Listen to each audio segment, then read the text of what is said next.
Bienvenue, si c'est maintenant que vous nous rejoignez à la une de cette édition d'information, les opérations de déguerpissement des emprises des routes continuent à Conakry après les communes de Kaloum, Matam et Ratoma.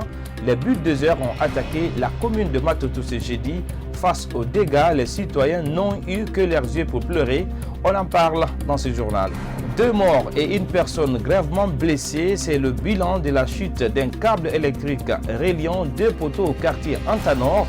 Vous aurez plus de détails sur cet accident dans ce journal. Ce mercredi 3 février 2021, le tribunal de Dixine a rejeté la demande de réouverture du siège et du QG du parti UFDG. Le vice-coordinateur de la cellule de communication du parti de Cellou Dalein Diallo a réagi à cette décision. Vous l'entendrez dans cette édition d'information. Une fois encore, bonsoir. Merci de nous choisir pour vous informer. Au moins 2 personnes ont été tuées et une autre personne blessée suite à la chute d'un câble électrique reliant 2 poteaux au quartier Antanor. L'origine de cet accident n'est pas encore connue. Omar Condé, Yaya Bari. Les drames causés par le courant électrique se multiplient à Conakry.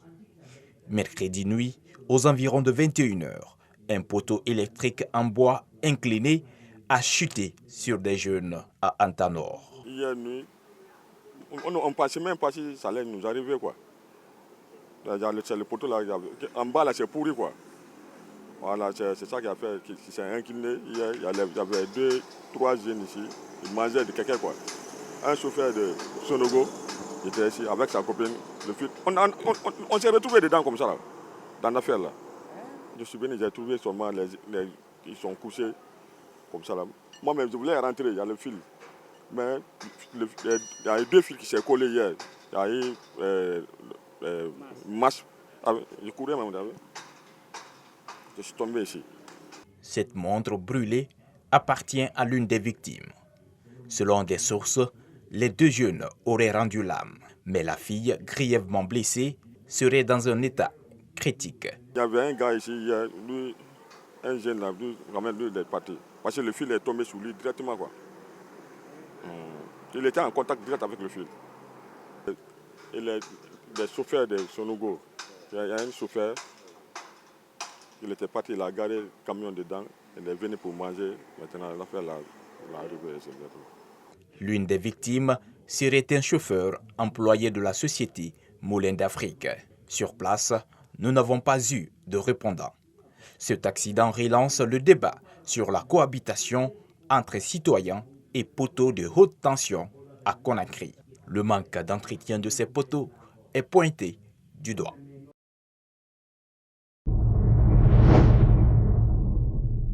Et comme annoncé dans les titres, les opérations de déguerpissement de la voie routière continuent à Conakry après les communes de Kaloum, Matam et Ratoma. Les bulldozers ont attaqué la commune de Matoto ce jeudi. Les citoyens n'ont eu que leurs yeux pour pleurer face aux dégâts. C'est un reportage de Yaye Oumoubari et Moustapha Diané.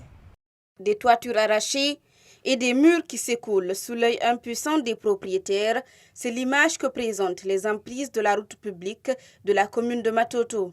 Le représentant de la ville de Conakry explique l'objectif de ce déguerpissement. Le but visé, c'est de faire en sorte que les artères soient dégagées, les emprises soient complètement dégagées, à l'effet de permettre aux véhicules de circuler normalement, à l'effet de permettre aux piétons de circuler normalement dans la ville de Conakry. Et comme vous le comprendrez, le problème guinéen, c'est le guinéen. Tout le monde aime parler de l'État.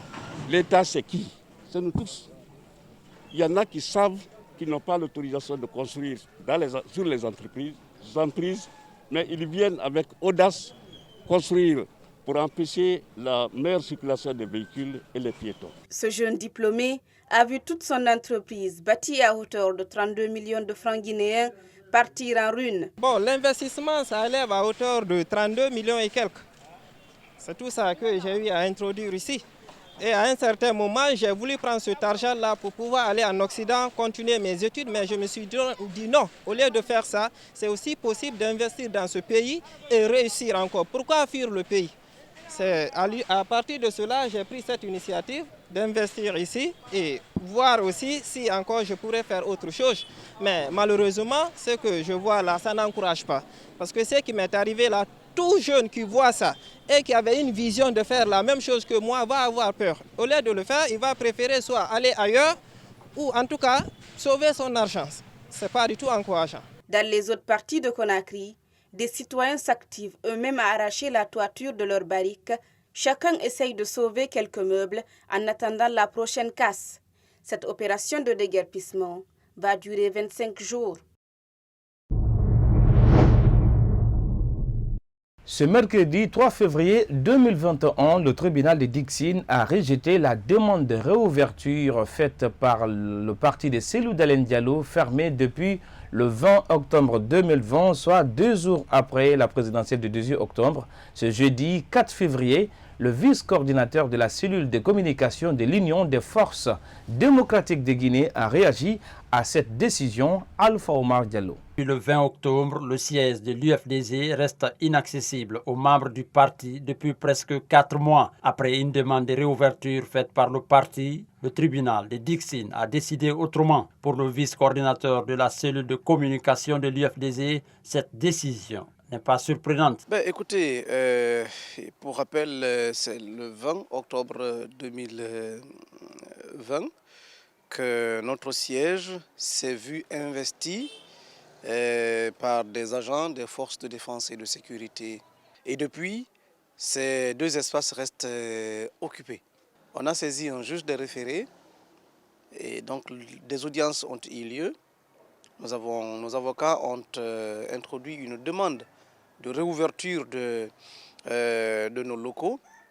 Surpris, non. Déçu, oui. Nous ne sommes pas surpris, dans la mesure où nous savons qu'Alpha Condé ne fait que renforcer sa dictature. Dès lors qu'il n'a pas hésité à tuer, à reprimer dans le sang, à faire adopter sa constitution dans le sang, il est clair qu'il est prêt à tout pour défendre son projet funeste. Face à ces refus du tribunal de réouvrir leur siège, les membres du parti IFDG parlent d'une violation flagrante des droits de cette formation politique. Ce refus du juge des référés de faire réouvrir, de prendre la décision de réouverture de nos locaux est une autre violation manifeste des droits du parti. Mais il faut accepter une réalité en fait. C'est Alpha Condé qui décide de tout dans ce pays. C'est lui qui décide des verdicts, c'est lui qui dicte les verdicts. Le juge ou encore la justice, ils n'y sont pour rien. Objectivement. Le juge des référés a fondé sa décision pour motif que la contestation serait très sérieuse. Mais pour les avocats du parti, le droit qui a été dit n'est pas conforme à la loi. Ils comptent faire appel de cette décision.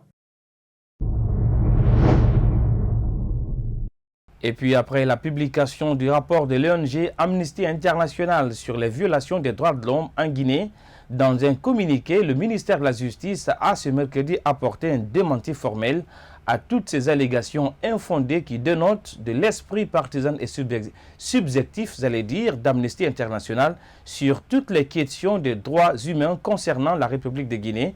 Suivez la réaction du vice-coordinateur de la cellule de communication de l'UFDG au micro d'Alpha Omar Diallo.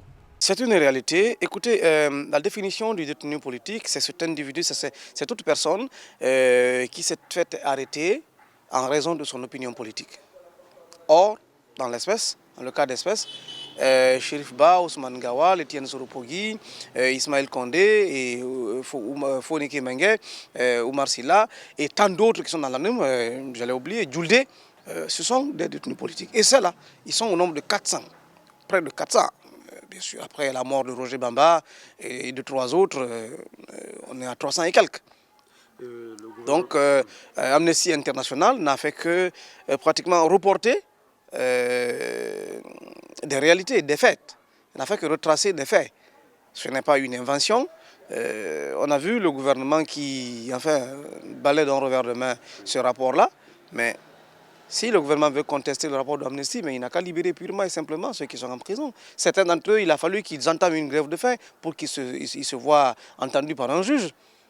On est d'accord? On parle à présent des cultures dans cette édition d'information mardi 2 février lors de la passation des services entre les ministres entrants et sortants de la culture. Le retrait de l'organisation de Miss Guinée au Komigi a été annoncé. Le chargé de communication du Komigi a apporté des précisions à ce sujet ce jeudi. Bintou Souma et Ibrahim Khalil Silla. Le Komigi appartient à Jona. Bantama n'a pas ce pouvoir, il n'a pas cette autorité de retirer le Komigi de Jona. Plus que jamais déterminé à défendre sa structure, c'est par ces mots que le responsable de la communication du Komigi réagit à la décision du ministère de la Culture de rompre leur partenariat. Il y a une convention de partenariat qui lie le ministère et la structure. C'est en se basant sur cette convention, si le ministère semble ne pas être satisfait par l'organisation du concours avec la structure, le ministère ne peut mettre que fin à cette convention de partenariat qui lie son institution à la structure organisatrice.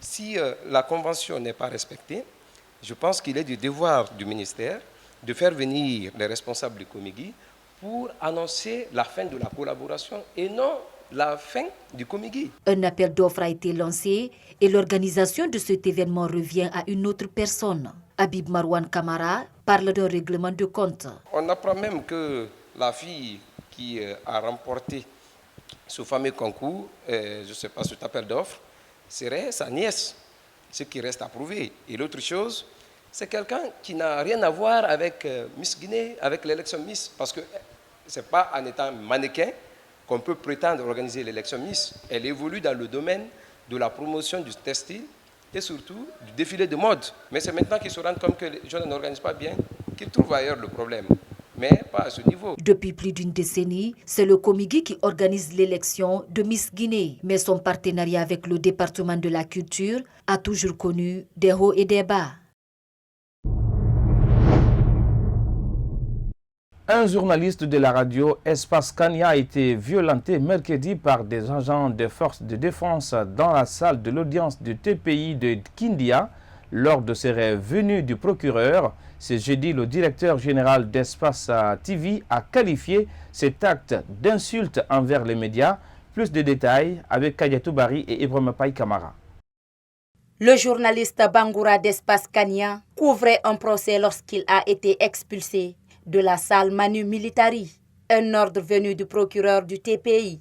Le directeur général d'Espace TV dénonce cet acte. J'ai trouvé que c'est une insulte à toute la corporation, pas seulement au groupe Adafro-Média, une insulte dans la mesure où non seulement ça vient d'un homme de droit, c'est quand même un procureur de la République qui s'est adonné à ce genre de comportement, et au sein d'un tribunal.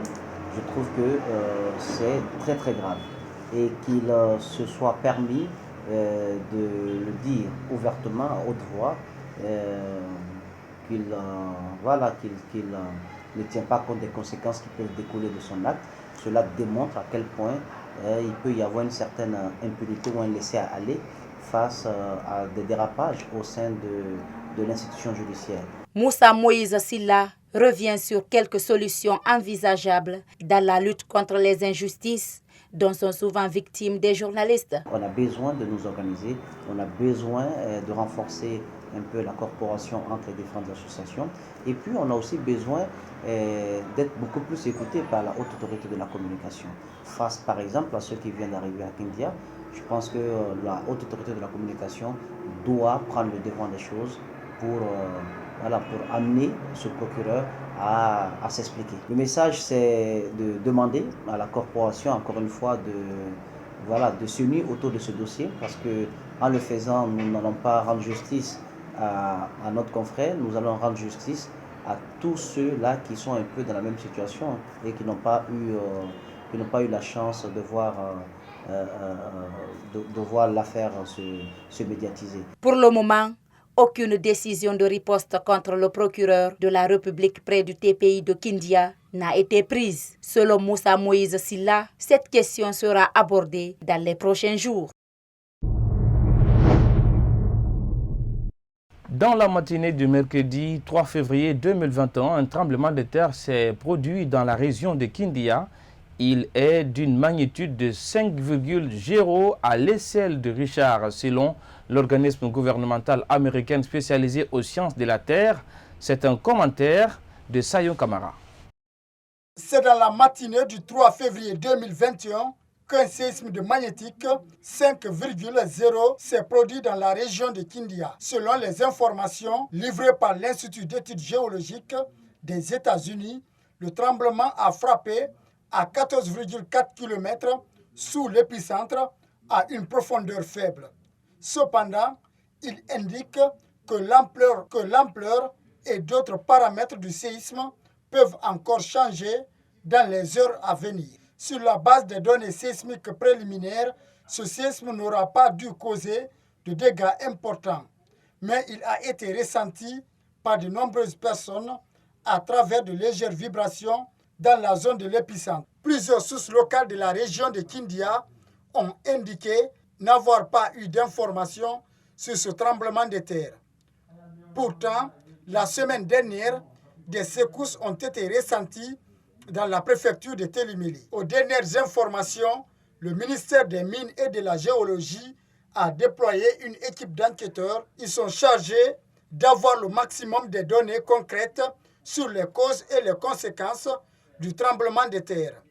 En 1982, un séisme de magnitude 6,5 à l'échelle de Richter avait provoqué des morts et des dégâts matériels importants, notamment dans la sous-préfecture de Koubia, relevant de la préfecture de Gawal.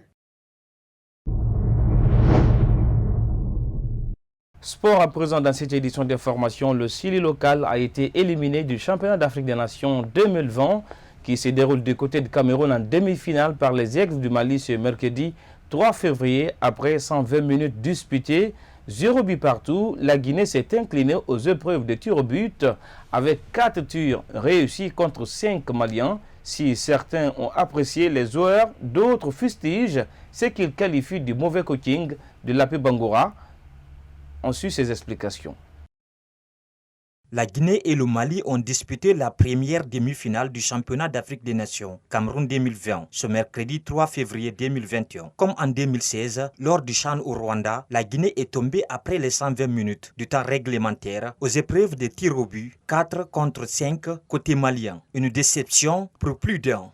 Mais forcément, c'est un sentiment de déception parce qu'on aurait bien aimé gagner ce trophée. C'était le but affiché. Si certains sont sous une déception, d'autres se disent fiers de cette équipe qui a fait rêver le public sportif guinéen. Non, moi je ne suis pas du tout déçu.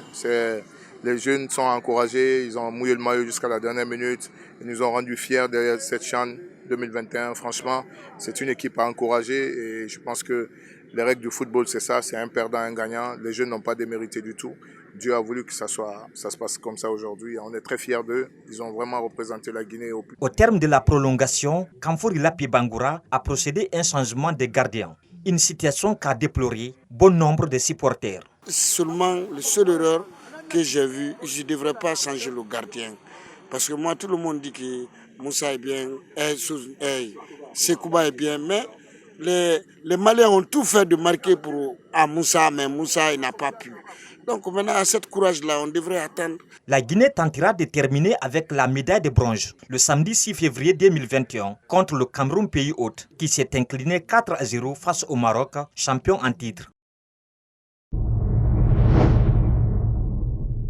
C'est la fin de cette édition d'information. Merci à toute l'équipe technique et la rédaction politique de Star 21 TV.